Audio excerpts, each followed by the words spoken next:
Bolaligimda qorong'ulikdan qo'rqardim. Sizga kulgili bo'lishi mumkin. Hattoki hojatga chiqishda ota-onamni uyg'otardim. Bu narsadan charchashni boshladim. Otam kuchli inson edi. Otamga aytdim, "Dada, men ham sizdek kuchli bo'lishni xohlayman." Dadam nima qildi bilasizmi? Yerto'lamiz bor edi, eshigi tepaga qarab ochiladigan. Hayotimda u eshikni ko'tarib bilmaganman, kuchim yetmagan.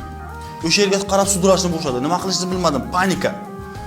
Otam meni kuch bilan yerto'laga tiqdi va ustimdan eshikni yopayotganda aytdi: "Qorong'ulikdan qo'rqsang, chiqasan bacham." Eshikni ustimdan yopdi. Shunaqa qop-qorong'i, hayotimdagi eng qorong'i joy. Vahima bosyapti, jin-ajinalar xuddi meni bo'g'ayotganday. Necha daqiqa qolganini bilmayman, lekin tushundim, otam eshikni ochmaydi. O'zim ochishim kerak. Itarib eshikni ochishni boshladim. Qanaqadir kuch keldi, eshikni ochsam, otam qarshimda turibdi, aytdi: "Shu yerdan chiqdingmi qorong'idan qo'rqib, hayotdagi muammolarni ham xuddi shunday yechasan." Men o'sha vaqt dadamdan achchig'im keldi, xuddi u menga nohaqlik qilayotganday g'azab bilan qarardim. Aytar so'zim yo'q edi.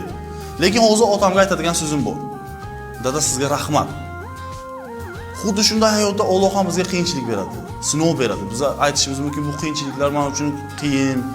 Insonga ko'tarib bilmaydigan qiyinchilikni Xudo bermaydi. Alloh bermaydi bu narsani.